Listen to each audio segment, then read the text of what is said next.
dimanche prochain. Donc, on pourra les recevoir et les accueillir aussi par la grâce de Dieu. Amen. Ils ont dit oui. Sinon, je pense qu'on aurait un autre problème ce matin. Gloire à Dieu. Donc, on va ce matin terminer ce que l'on avait commencé déjà il y a plusieurs semaines. Et finir, on a parlé des voiles.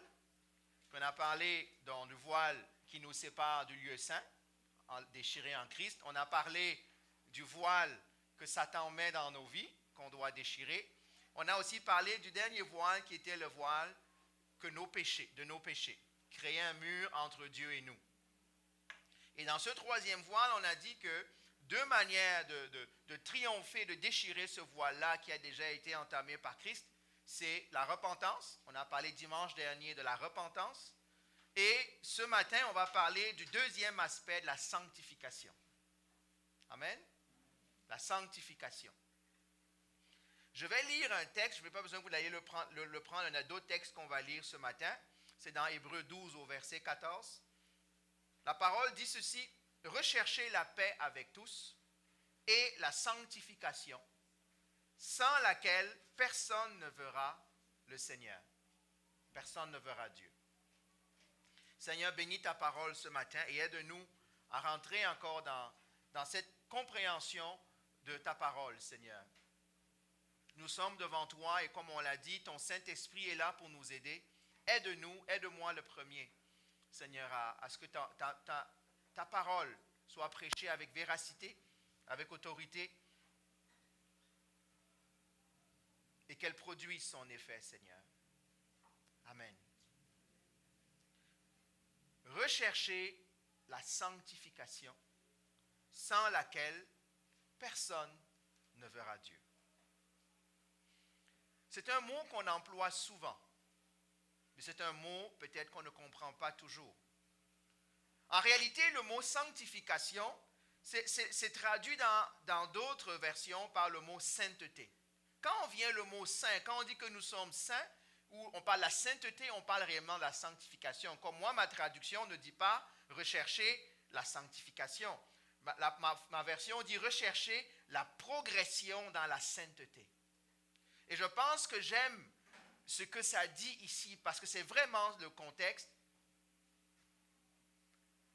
La progression dans la sainteté, holiness. Amen. Et s'il y a un message aujourd'hui, je pense, qui est perdu dans l'Église, c'est le message de la sainteté. C'est le message de la sainteté d'abord de Dieu. Ce matin, je priais, et puis je me suis pris pendant 30 secondes, je ne sais pas combien de temps, à dire, Seigneur, pardonne-moi. Parce qu'en réalité, on veut tellement rendre Dieu accessible aux hommes, qu'on a pris Dieu sur son trône, on l'a mis à notre niveau. Est-ce que vous me suivez? On l'a pris sur son trône et on l'a mis à notre... On veut tellement que les gens acceptent Jésus. On veut tellement que les gens aient une relation avec Dieu qu'on a fait comme si Dieu est au même niveau que nous. Est-ce que vous me suivez? Et c'est un enjeu, si bien que beaucoup de personnes, on aime chanter « Je suis l'ami de Dieu ». On aime chanter « Mon papa ». On aime chanter des chants qui nous collent à Dieu, qui nous rapprochent de lui. Mais la réalité, c'est que dans une dimension qui est tout à fait réelle, nous sommes très loin de Dieu. Très loin dans ce que Dieu est. On ne peut pas parler de sainteté du croyant sans comprendre la sainteté de Dieu. Est-ce que vous me suivez? La sainteté de Dieu. Parce que si vous lisez, si on lit, je vais donner les références, vous pourrez fouiller après, on va lire d'autres textes. Si on lit dans Lévitique, je pense vers chapitre 11, Dieu dit, soyez saints. Pourquoi? Parce que moi je suis saint. Vous allez remarquer que dans bien d'autres domaines, Dieu prend les hommes comme référence. Soyez comme tel, soyez mes imitateurs, soyez comme mon fils David. Mais en termes de sainteté, le seul référentiel que Dieu donne, c'est lui-même. Il n'y a pas d'autre référentiel de sainteté qui ne soit pas Dieu. Amen. On le chante. Dieu est saint. Saint, saint, saint. Dans certains chants, on dit 3 fois saint. Mais qu'est-ce que ça veut dire? On va dans Ésaïe au chapitre 6.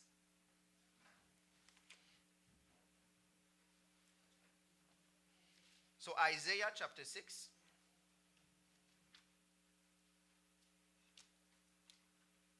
Après ça, on ira dans le livre d'Emmanuel. Chapitre 11. Ça n'existe pas? Est-ce que vous avez les bonnes versions de Bible? Ok, c'est bon. Ok, il n'y a pas le livre d'Emmanuel. Ok? Maintenant qu'on a établi ça, hein? C'est tout le Nouveau Testament, le livre d'Emmanuel. Ok. Ésaïe chapitre 6, de verset 1 au verset 8. Est-ce qu'il y a un frère ou une sœur qui veut lire ça pour nous? L'année de la mort du roi Osias, je vis le Seigneur assis sur un trône très élevé, et les pans de sa robe remplissaient le temple. Des séraphins se tenaient au-dessus de lui. Ils avaient chacun 6 allées, 2 dont ils se couvraient la face, 2 dont ils se couvraient les pieds, et 2 dont ils se servaient pour voler. Et criaient l'un à l'autre et disaient, Saint, Saint, Saint est l'Éternel des armées. Toute la terre est pleine de sa gloire. Les portes furent ébranlées dans leur fondement par la voix qui retentissait, et la maison se remplit de fumée. Alors je dis, malheur à moi, je suis perdu, car je suis un homme dont les lèvres sont impures. J'habite au milieu d'un peuple dont les lèvres sont impures, et mes yeux ont vu le roi, l'Éternel des armées. Mais l'un des séraphins vola vers moi, tenant à la main une pierre ardente, qu'il avait prise sur l'autel avec des pincettes. Il a touché ma bouche et dit, ceci a touché tes lèvres. Ton iniquité est enlevée et ton péché est expié. J'entendis la voix du Seigneur disant, qui enverrai-je et qui marchera pour nous? Je répondis, me voici, envoie-moi. Amen. Est-ce que quelqu'un a déjà lu ce texte avant? Ça donne la chair de poule. Ça, c'est le texte, et on peut en prendre d'autres, qui manifestent la sainteté de Dieu.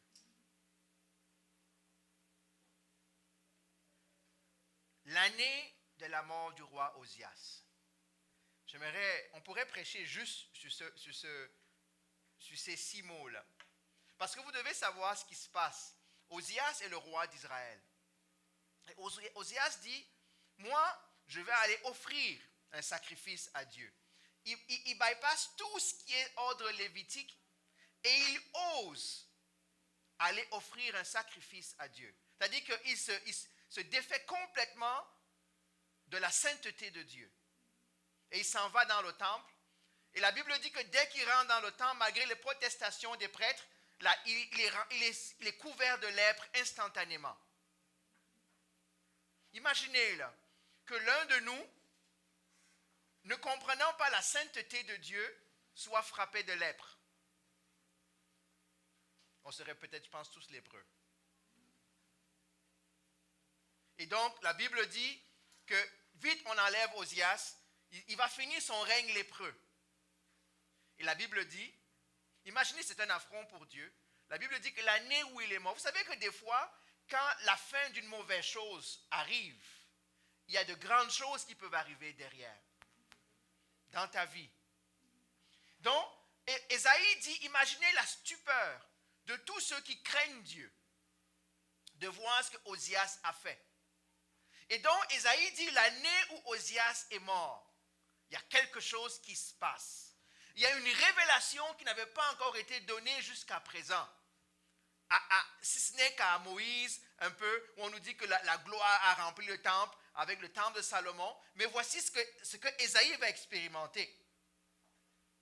L'année de la mort du roi Osias, j'ai vu quoi?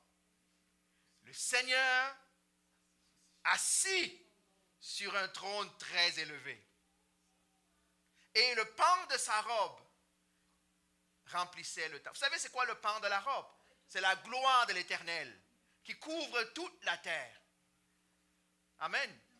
C'est la protection de Dieu. Ça remplit le temple. Il dit les séraphins se tenaient au-dessus de lui. Arrêtons-nous ici 30 secondes. Il y a un roi, il y a un Dieu qui est assis sur son trône. Et sa gloire est manifeste.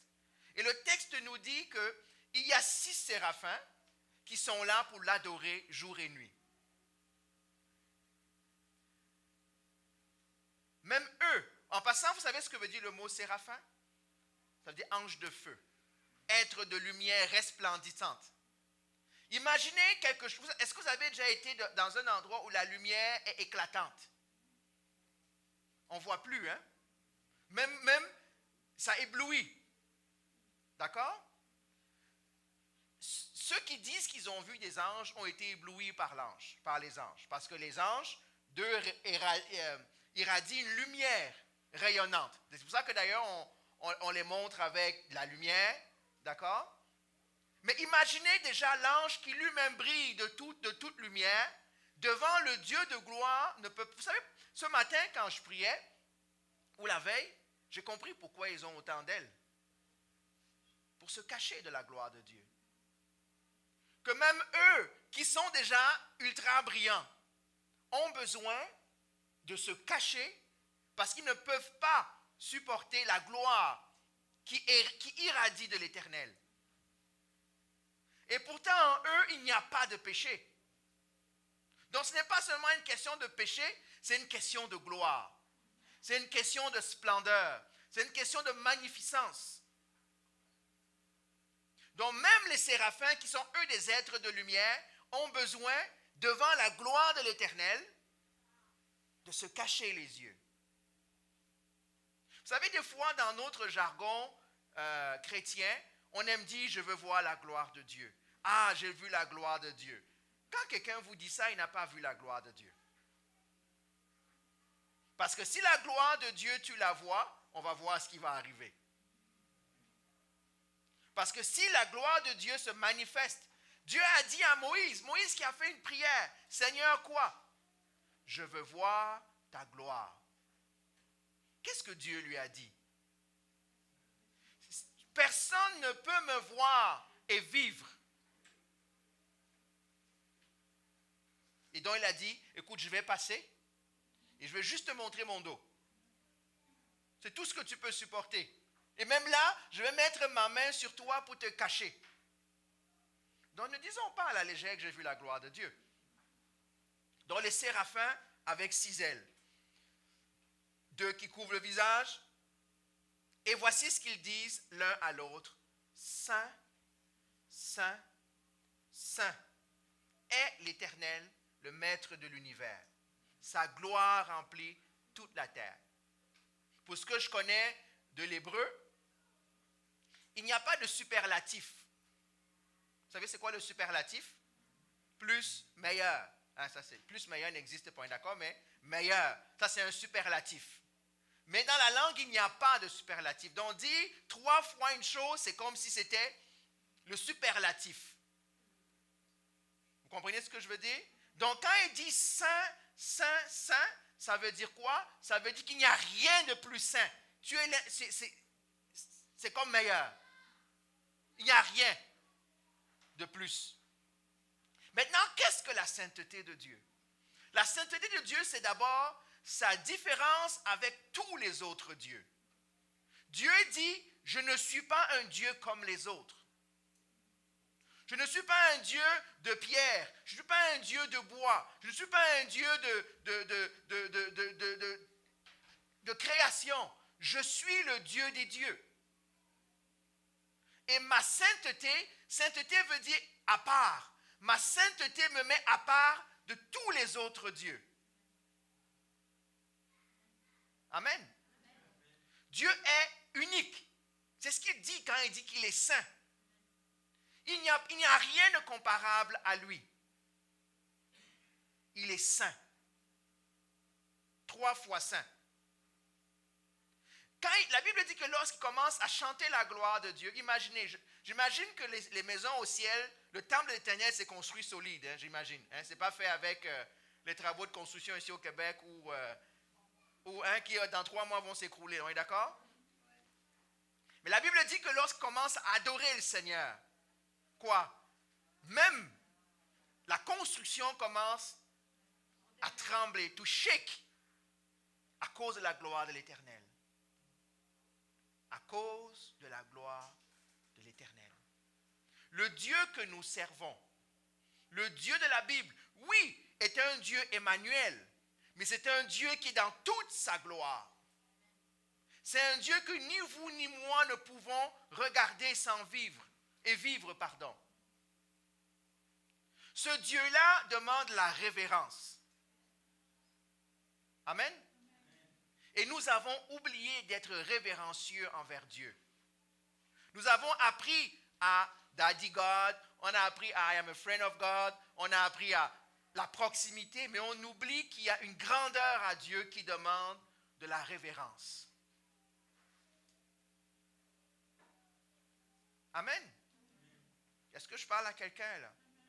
On a besoin de comprendre que Dieu est grand, Dieu est saint.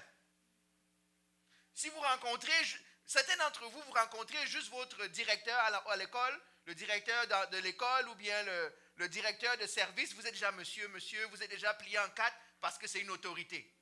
Hein? C'est vrai ça? Vous rencontrez le député. Ah, monsieur le député, je suis content que vous me serriez la main. C'est naturel, on s'incline devant l'autorité.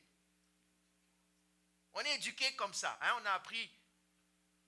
Mais pourquoi on n'est pas capable de comprendre que si on fait ça devant des hommes, que la sainteté de Dieu, la grandeur de Dieu demande plus que ça? Est-ce qu'on se comprend? On a besoin, rappelez-vous que mon message, c'est la sanctification de nous. Mais je ne peux pas comprendre ma sanctification sans comprendre celui qui est mon modèle. C'est vrai? Mon modèle, c'est Dieu. Soyez saints. Comment? Comme je suis saint. Donc Dieu est saint comment? Est-ce que saint, c'est son nom, saint, c'est son être. Saint, c'est sa grandeur, c'est sa séparation des autres dieux. Donc déjà, être saint comme Dieu, ça veut dire se séparer du monde, se séparer afin d'être unique. Dans l'Ancien Testament, la sainteté se révèle dans sa dimension morale. Parce que c'est dans la loi, quand Dieu donne la loi à son peuple, qui révèle la sainteté de Dieu. Soyez un peuple mis à part pour moi. Amen. Donc, d'abord, d'un point de vue moral, d'un point de vue éthique, nous sommes appelés à être saints. Est-ce que ça va? Remarquez, je ne parle pas de péché, je parle juste de la séparation entre ce que nous devons être et ce que le monde est. Juste pourquoi? Parce que mon Dieu est saint. Parce que Dieu est saint. J'imagine que Ésaïe n'est pas un jeune. Ou s'il est un jeune, il a déjà une certaine expérience avec Dieu, comme certains d'entre nous. Et peut-être même plus que certains d'entre nous. Mais regardons, moi, c'est ce qui m'intéresse, c'est la suite. Verset 5. Alors j'ai dit, Ésaïe, malheur à moi. Pourquoi? Je suis perdu, car je suis un homme aux lèvres impures. J'habite au milieu d'un peuple aux lèvres impures, et mes yeux ont vu le roi, l'Éternel, le maître de l'univers. Lorsque Dieu révèle sa sainteté, la seule chose qu'on fait, vous allez remarquer que chaque fois dans la Bible où la sainteté de Dieu se révèle, il y a deux, trois choses qui se passent. Première chose, on tombe à genoux. D'accord? Même pour les anges. Imaginez si on arrive, si Daniel est capable de voir un ange et tomber à genoux. Imagine quand la gloire de Dieu elle-même se révèle, on ne reste pas debout. Et tout de suite après, on se cache. Mais on se cache parce qu'on se rend compte de la distance en termes de sainteté, en termes de pureté qui existe entre Dieu et nous. Et tout de suite, notre regard s'en va vers notre péché. Ésaïe dit, malheur à moi. Je suis pécheur, j'ai été enfanté dans le péché, je vis au milieu d'un peuple pécheur et j'ai vu Dieu. C'est sûr que je suis mort.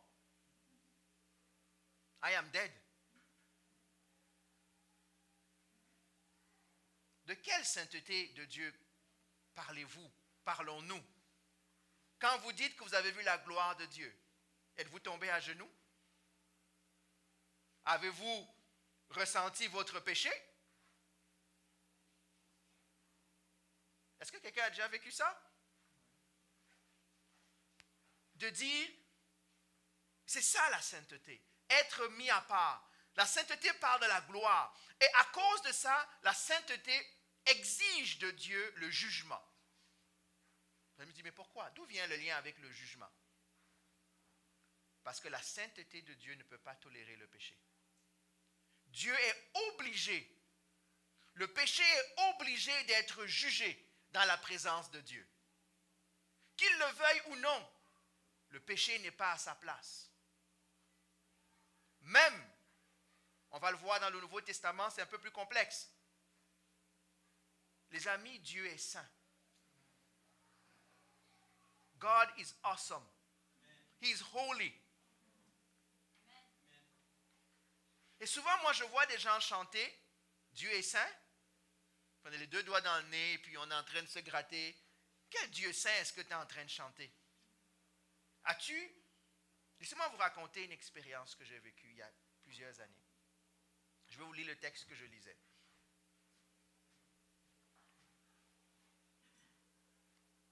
J'étais en train de méditer sur Apocalypse au chapitre 4.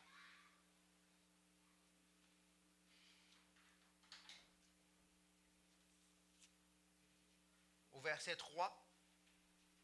Je lisais évidemment depuis le début.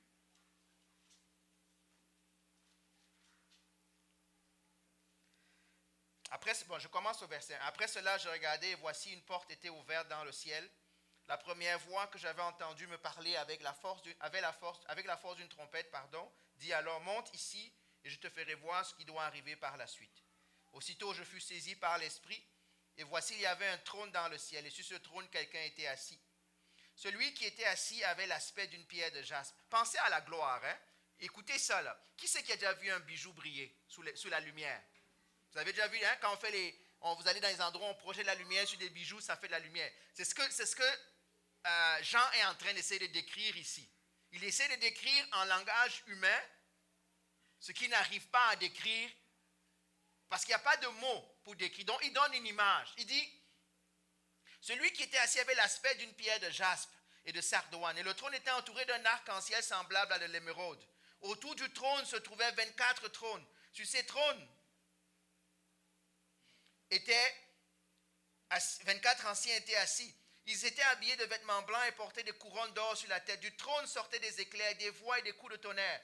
Devant lui brûlent les 7 lampes ardentes qui sont les 7 esprits de Dieu. Devant le trône, il y avait aussi une mer de verre qui a la transparence du cristal. Au milieu autour du trône se tiennent 4 êtres vivants. Les mêmes encore, hein, on les retrouve dans la présence de Dieu. Toujours avec des ailes. J'étais en train de méditer sur ce texte, particulièrement la mer de verre. Je suis en train de méditer et là tout à coup, c'est comme si je vois un trône. Je ne suis pas allé au ciel, hein? Juste préciser. Juste pendant l'espace d'un instant. C'est comme si tu vois une lumière qui brille. Et quand on dit que la mer de verre était blanche comme du cristal, ça parle de la pureté de tout ce qui est autour de Dieu. As-tu déjà vu quelque chose de pur? De vraiment pur? Ça t'interpelle, hein? C'est pour ça qu'on paye cher pour les diamants qui sont purs. Et la seule chose que j'ai pu faire, c'est me mettre à genoux. Et c'est le texte d'Ésaïe qui m'est venu. Woe unto me, parce que je méditais en anglais à cette époque-là. I have seen the Lord. Je n'ai pas vu le Seigneur. Juste comme si, imaginez, là, pendant 30, juste le temps d'un instant, vous voyez une gloire. Et là, tout à coup, tu t'arrêtes. Pendant 30 minutes, je ne pouvais que trembler et prier, Seigneur. Tout ce que je peux entendre mon esprit dire, j'ai vu Dieu, mais j'ai vu la gloire et je vais mourir.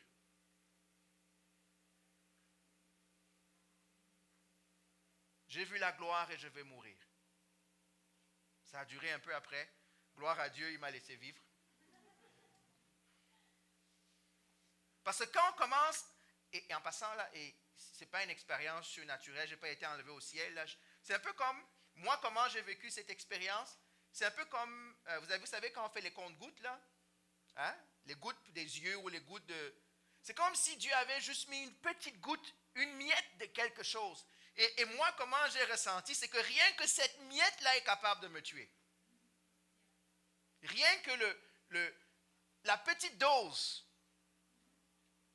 qui était comme une goutte d'eau dans un océan, là, c'est-à-dire que c'est même pas encore près de la réalité. Juste cette petite goutte. Mais nous ne savons pas que Dieu est. La Bible dit, dans ce qu'on vient de lire, que c'est tellement brillant autour de lui, que tout brille autour de lui. Il n'y a plus besoin de soleil. Car la gloire de l'Éternel remplit l'univers, remplit le ciel. Amen. C'est ça la gloire de Dieu. C'est ça la sainteté de Dieu. Quand Dieu dit soyez saints, c'est de réaliser qu'aussi de nous doit émaner une lumière qui rappelle la lumière de Dieu. Et la Bible dit qu'Ésaïe, qu'est-ce qu'il a fait? Il tombe, commence à se lamenter, I'm dead. Oh boy, I'm dead. C'est ce qu'il a dit, n'est-ce pas? En hébreu, ça donne un peu ça. Je taquine Larry. Cependant, et voici ce qui se passe. Toujours, quand Dieu va agir, il va y avoir un contact. La Bible dit qu'un séraphin vole en ayant pris une pince qui sort de la flamme qui brûle devant Dieu, a touché les lèvres et lui a dit quoi? Ton péché était ôté. C'est ce que Dieu fait. C'est ça la sanctification. Quand Dieu est capable de venir dans ta vie et de t'amener à triompher du péché. Pas juste à surnager dans le péché, mais arriver à un moment donné où tu arrives à triompher du péché. On a chanté tout à l'heure, viens briser nos chaînes. Quand la chaîne du péché se brise, ça ne veut pas dire que le péché n'existe plus, mais la domination du péché disparaît. On pêche encore. Dieu dit ceci. Et c'est là où il commence, où on va le voir dans les, si on regarde les autres révélations, on peut le voir avec Jean à l'île de Patmos, quand il voit Jésus dans toute sa gloire. Qu'est-ce qu'il fait? Il tombe. Il n'arrive pas à décrire, il nous dit qu'il a la tête comme le soleil, il est plus blanc que le coton, il est plus blanc que la neige. Il n'arrive juste à prendre des mots que lui-même, il ne peut pas expliquer la splendeur de Dieu. Quand Jacques et puis Pierre s'en vont à l'île de la montagne de la Transfiguration, dès que la gloire apparaît, qu'est-ce qu'ils font? Ils tombent. Et ils commencent à dire n'importe quoi, parce que ça les dépasse. Par contre, Moïse et Élie, eux, n'étaient plus n'avaient plus de problème avec ça. Parce qu'ils étaient déjà dans leur gloire. Dieu nous appelle à comprendre cela. Que lorsque je m'approche de Dieu, oui, c'est Emmanuel, oui, il vit en moi. Mais Il y a une gloire que je dois respecter. Il y a une sainteté que je dois maintenir. Il y a une séparation que je dois garder dans ma vie. Que ce qui est souillé ne vienne pas corrompre ma vie. Donc si déjà la sainteté est d'abord une sainteté morale dans l'Ancien Testament, on va avoir une autre révélation de ce que Dieu appelle la sainteté dans le croyant maintenant, c'est-à-dire en vous et en moi. On va aller dans 1 Pierre, chapitre 1, les versets 14 à 16.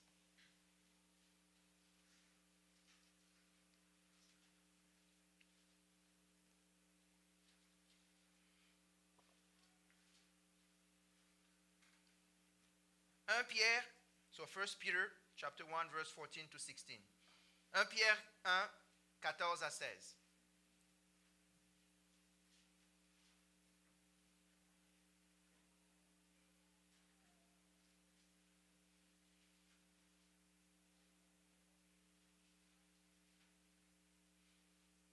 Est-ce que quelqu'un d'autre veut lire?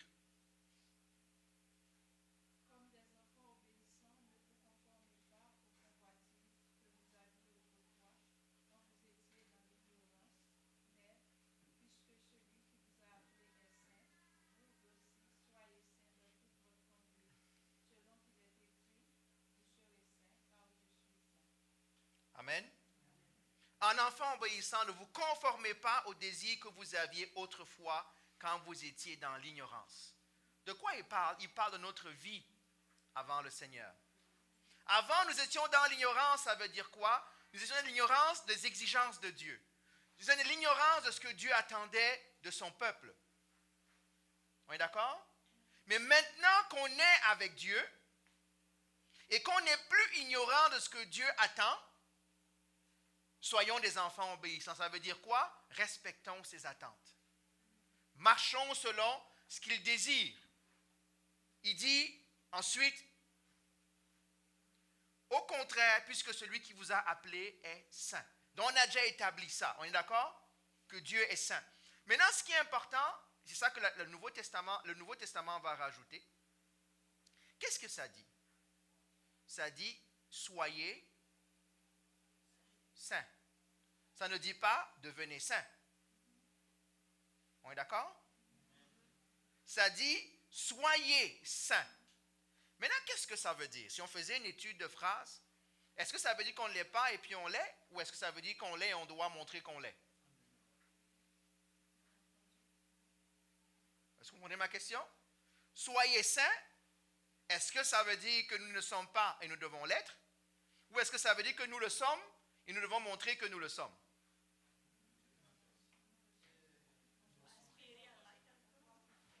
Ah, le Nouveau Testament nous apprend une chose. La position du chrétien, c'est une position de sainteté. Parce que nous sommes sanctifiés en Christ. Nous sommes sanctifiés par Christ. Et nous sommes sanctifiés pour Christ. Donc je ne commence pas mon voyage de non-saint vers saint. Quand je viens à Christ, je suis saint. D'ailleurs, Paul va appeler tous les frères et sœurs saints. Saints mis à part. Il dit maintenant, puisque celui qui vous a appelé est saint, soyez aussi saints. Ça veut dire que montrez que vous êtes saints. Agissez dans la perspective que par la foi vous êtes saints et commencez donc à progresser dans cette sanctification, comme on a lu tout à l'heure, afin d'être transformés de gloire en gloire. À quoi? À l'image de Christ. Amen. La sanctification, c'est la marche que nous avons qui nous permet de ressembler de plus en plus à Daddy God, comme aurait dit Dr. Quoi. Est-ce que vous me suivez? Un enfant veut ressembler à ses parents. C'est vrai? Ben, si c'est vrai pour nous. Nous voulons, ou j'espère que vous voulez, nous devrions vouloir ressembler à Dieu. Et ce qui caractérise Dieu, c'est sa sainteté. C'est sa séparation de choses. Je ne suis pas la Bible dit, je suis un Dieu quoi? Jaloux. Je suis un feu dévorant. Je veux 100% de toi. Et c'est la même chose quand je me consacre dans ma sainteté, je veux être exclusivement à Dieu. Dans mes manières d'être. Au-delà de ce que les gens vont penser, au-delà de ce que les circonstances vont dire, ou vont manifester. Ma vie de sanctification, c'est ça. C'est marcher dans la voie qui me permet de ressembler à Dieu. C'est pour ça que dans ma traduction second 21, ça parle dans l'Hébreu 12, ça dit la progression dans la sainteté. Moi, j'aime, c'est ça la pensée qui est véhiculée dans ce texte. C'est je dois progresser de sainteté en sainteté. Aujourd'hui, je suis nouveau chrétien, je suis au niveau 1, 0,2. Ben, je dois niveau 1, niveau 2. On va peut-être jamais arriver au niveau 10 sur 10, mais on doit montrer quoi? La progression dans la sainteté. C'est ce que Paul appelle dans d'autres mots, travailler à votre salut. Pas parce qu'on va mériter notre ciel, mais que maintenant on doit amener notre salut à produire du fruit qui ressemble vraiment à ce que Dieu attend. Ce jeudi, à l'étude biblique à Blainville, on posait la question, comment on sait que quelqu'un est sauvé? Comment on sait qu'on est sauvé? C'est le témoignage qui sort de ta vie. Vous savez que quelqu'un peut être religieux, quelqu'un peut mimer à l'extérieur tout ce qui ressemble aux exigences de Dieu, mais ça va sortir qu'il n'est pas, qu'il est juste en train de... He's just faking it. C'est le témoignage de ta vie. Est-ce que toi, en passant, je sais que souvent on est exigeant envers nous-mêmes. Et j'ai peur de dire ce que je vais dire parce que ceux qui sont trop exigeants envers eux-mêmes risquent de dire « Ah, I'm not there yet and I'm going to... » Je vais commencer à me flageller. Mais il faut que je vois en moi le témoignage de cette vie qui change, de certains péchés, de certaines choses qui dans ma vie dominaient avant sur moi et dominent de moins en moins sur moi. Il faut que je le vois. Je ne peux pas seulement dire, ah, je suis paresseux, ah, j'aime mentir, ah, non, il faut que tu vois, ça va d'abord commencer par ton cœur, ta prière, Seigneur, aide-moi à me débarrasser de ça. Oui, la Bible dit que le juste tombe, mais il se relève. Jusqu'à ce que tu triomphes par la grâce et par la puissance du Saint-Esprit dans ta vie. Tu es sur le chemin de la sanctification. Quand tu entends ce témoignage dans ton cœur, tu sais que tu es sur le bon chemin. Pas parce que tu veux montrer, parce que si tu le fais juste pour montrer que tu es capable, c'est encore l'orgueil qui prend mais juste pour montrer que je veux m'approcher de Dieu. Et les gens autour de toi vont le voir. Les gens autour de toi vont le sentir. Moi, je vous dis, il y a une chose. Les yeux sont la fenêtre de l'âme. Tu peux cacher ton esprit et ton âme, mais tu vas ouvrir les yeux, on va voir. Qu'est-ce qui sort? Qu'est-ce qui émane de toi? Est-ce que tu fais les choses juste pour plaire au pasteur? Est-ce que tu fais les choses juste parce que tu veux qu'on te voie? Est-ce que tu veux juste... Non. Il y a en toi la vie de Dieu qui va te pousser. Et on va le voir. Moi, je crois, c'est un enseignement qui est, je ne dirais pas qui est perdu, qui est plus populaire. Qui a entendu parler du Holiness Movement? Le mouvement de sainteté, Holiness Movement. Au début du 19e siècle. Voici ce qu'ils enseignaient. Ils enseignaient qu'il arrive une étape dans notre vie où le poids du péché est coupé dans notre vie. Où la chaîne est coupée dans la communion avec Dieu. Moi, je crois que c'est vrai. Je crois que dans la progression, dans la sanctification, dans la proximité avec Dieu, il arrive un moment donné où le péché ne domine plus sur nous. Et ça prend une action du Saint-Esprit. Pas seulement parce qu'on le confesse, mais maintenant parce qu'on le vit. Et ça ne veut pas dire, quand vous écoutez les témoignages de personnes, allez, si vous aimez moi j'aime les biographies, je vous dis de plus en plus j'aime les biographies. Allez lire l'histoire de la vie de personnes qui ont vécu ce qu'ils ont prêché. Et ils vous diront tous qu'il est arrivé un moment donné où Dieu a répondu à une prière qui était de briser le pouvoir du péché sur leur vie. Parce que tu ne peux pas, je ne peux pas être en communion avec Dieu quand j'ai encore toutes ces chaînes. Oui, le péché est dans ma nature et dans ta nature. Il ne va pas disparaître. Mais le pouvoir du péché sur moi va être brisé. Ça va arriver que je plante, que je flanche. D'ailleurs, je vous ai raconté l'histoire d'un homme, je ne me rappelle plus de son nom maintenant, qui disait, moi je vous dis, j'ai commandé une série de livres, Patricia le sait, c'est 6 volumes. Le titre c'est They Knew Their God. Si vous pouvez lire en anglais, c'est l'histoire raccourcie d'une quarantaine de personnes qui par leur marche ont témoigné qu'ils connaissaient Dieu, le Dieu qu'ils prêchaient.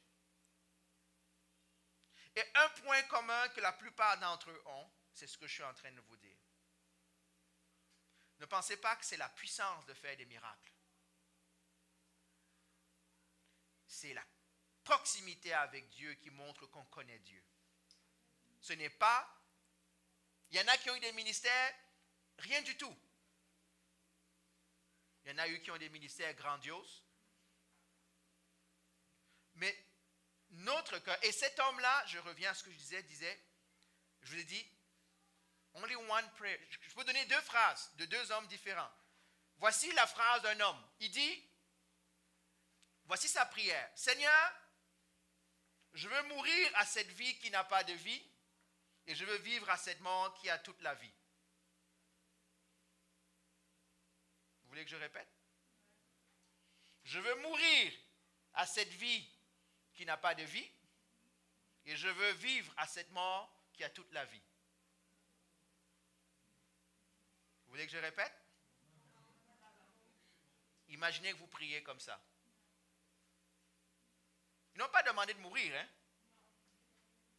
C'est dangereux comme prière. Lord, I want to die to this life that has no life, but I want to live to this death that has all the life. La mort en Christ. Mourir à la vie du monde et vivre à la mort de Christ.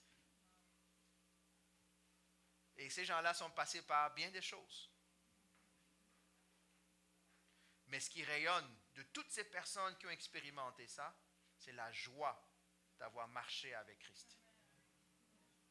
C'est à toutes ces personnes sur leur lit de mort, malgré les défis, ils ont toujours dit, si j'avais à recommencer, je ne choisirais pas une autre vie.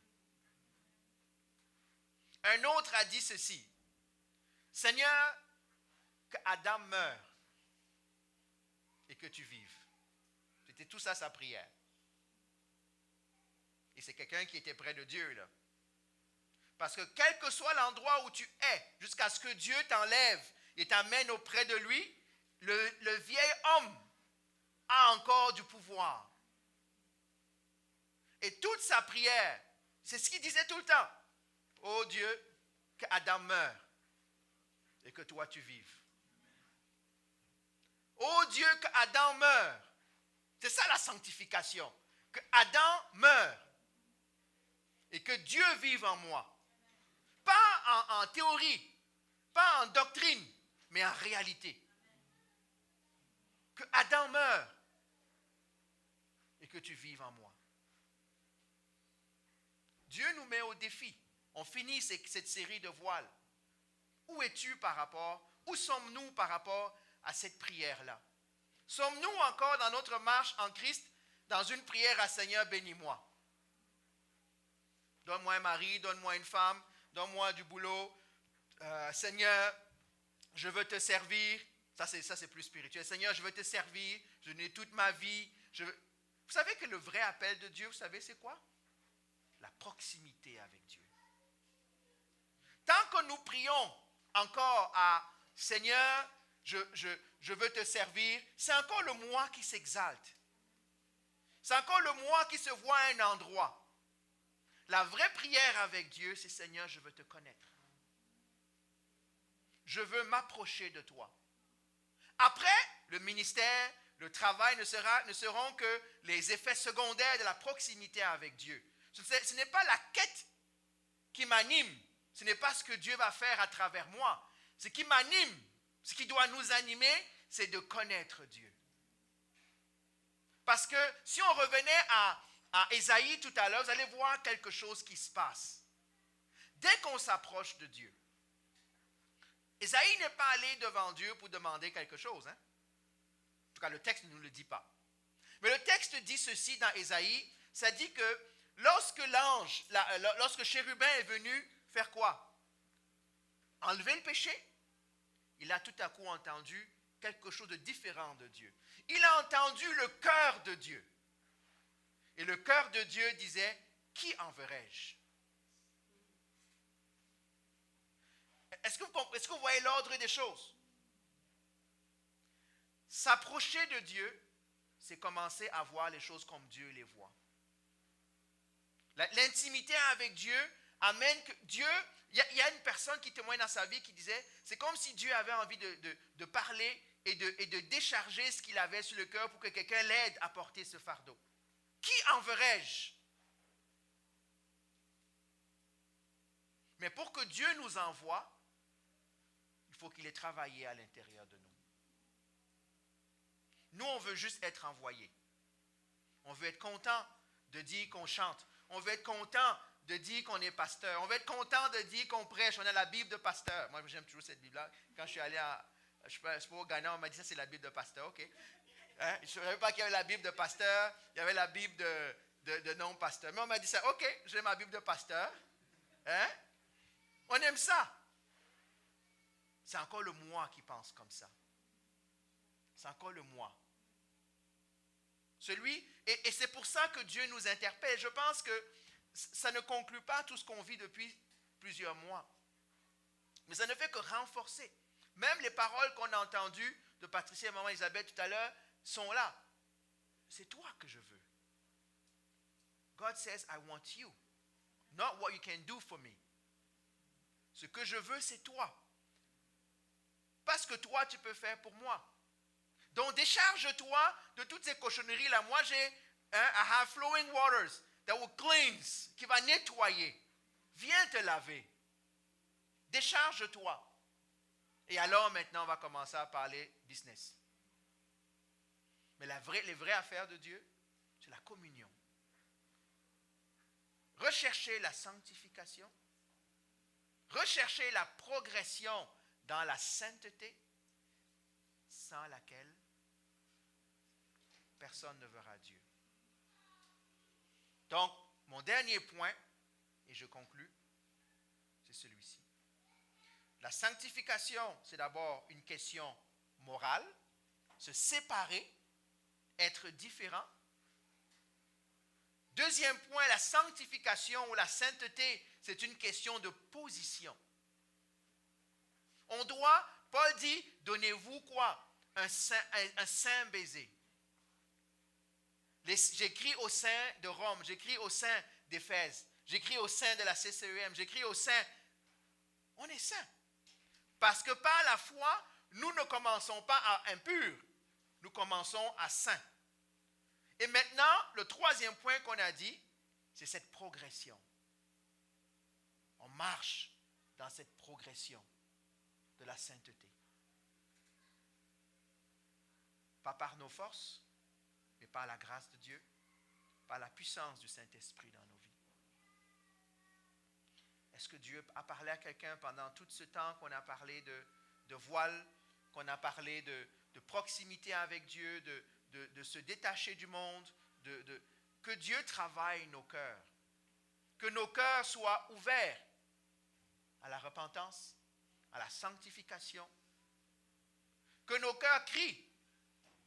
Tout ce que je veux, Seigneur, c'est toi. Seigneur, je veux te connaître. Peut-être que tu as été marqué par la phrase « Je veux mourir à cette vie qui n'a pas de vie et vivre à cette mort qui a toute la vie. » Ose prier comme ça et sois sincère. Dis « Seigneur, je veux mourir à ce monde. » Peut-être tu as aimé la formule d'Adam. « Seigneur, qu'Adam meure. » J'espère qu'il n'y a pas d'Adam dans ta famille. Si quelqu'un t'entend prier comme ça, on va croire que tu es en train de prier que Dieu le descende. OK? Est-ce qu'on est d'accord? Donc, si Adam est dans ta famille, trouve une autre formule. OK? Ou si tu as un ami qui s'appelle Adam, ne prie pas comme ça. Des fois que quelqu'un entend et il interprète mal ta prière. OK? On va dire, ah, on pensait qu'il était chrétien là, mais là, voilà en train de prier pour qu'Adam meure. Adam, ton ami là, ce n'est pas ton ami. OK? Dis Seigneur que le vieil homme meure. Ben, si en plus le vieux à la maison, tu es fini.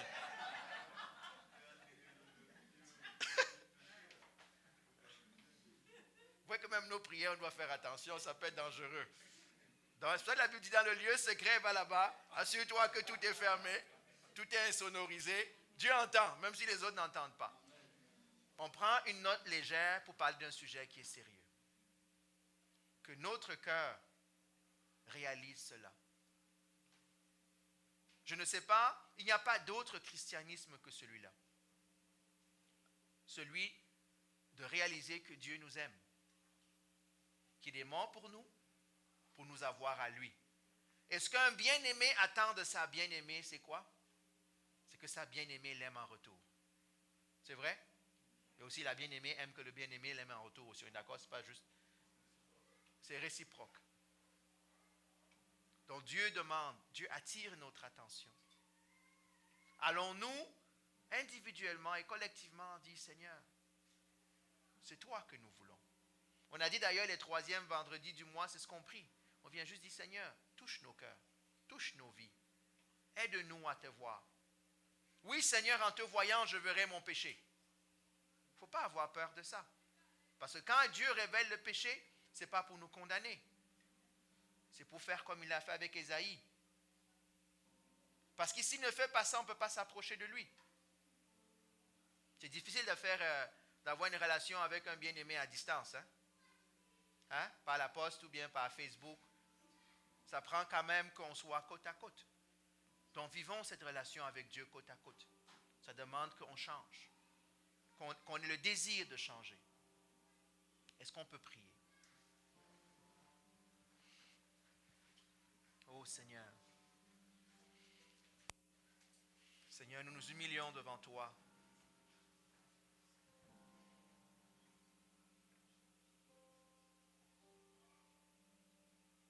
Seigneur, comment personnellement répondre à ce message? C'est de dire, Seigneur, te demander pardon. Parce que malgré ce que je dis, je peux confesser que des fois, souvent, je n'ai pas considéré cette dimension de ta sainteté, de ta gloire. Malgré le témoignage que j'ai donné, je dois dire que, avec le temps, on finit par perdre cette image.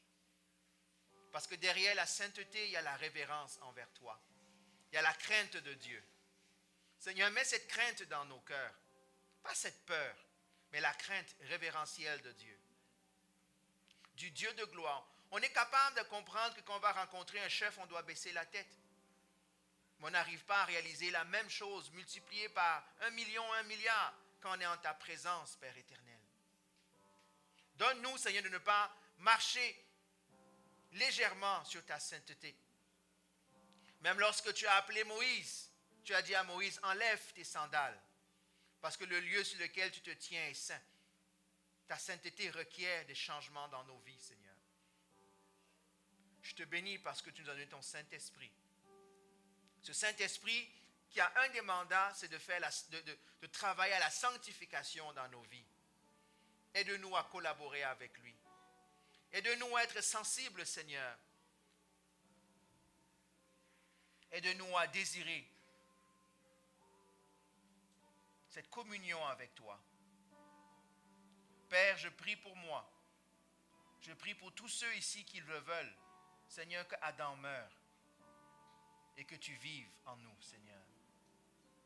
Que nous mourions à cette vie qui mène à la mort et que nous puissions mourir à cette mort qui nous mène à la vie, Seigneur.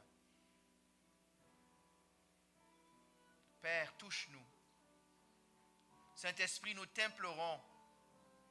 Fais ton œuvre, l'œuvre de crucifixion. Père, donne-nous encore, dans ta grâce, de triompher du péché. Que le pouvoir du péché ne soit pas seulement une doctrine, mais que la brisure de ce pouvoir soit réelle dans la vie de nos frères et de nos sœurs, dans ma vie, Seigneur. Afin que nous témoignions encore que nous pouvons être saints parce que tu es saint. Que nous puissions encore amener les personnes à réaliser qu'on veut être saints parce qu'on sert un Dieu saint. Pardonne-nous des fois dans nos témoignages, nous t'avons rabaissé à notre niveau. On a prêché le côté Dieu de proximité, on a prêché le côté Dieu qui aime, mais on a oublié ta gloire, Seigneur. Le Dieu qui demande la fidélité, le Dieu qui juge. Seigneur, étends ta main. Ô Saint-Esprit, fais ton œuvre encore et glorifie ton nom. Père, que plusieurs parmi nous puissent témoigner de ta grandeur, de ta splendeur et t'expérimenter vraiment. Père, nous brisons le pouvoir du péché dans nos vies.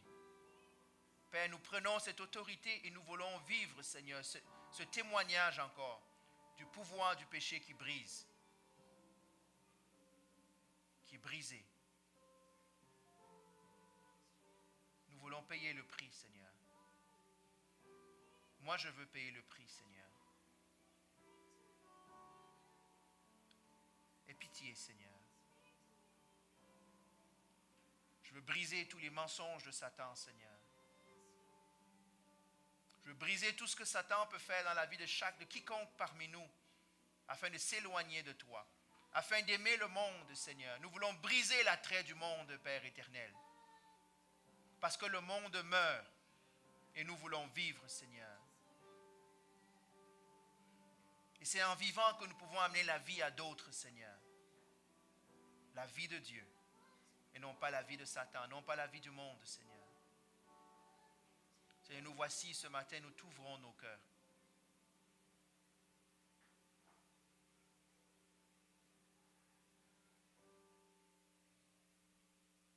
Merci pour ta parole, Seigneur.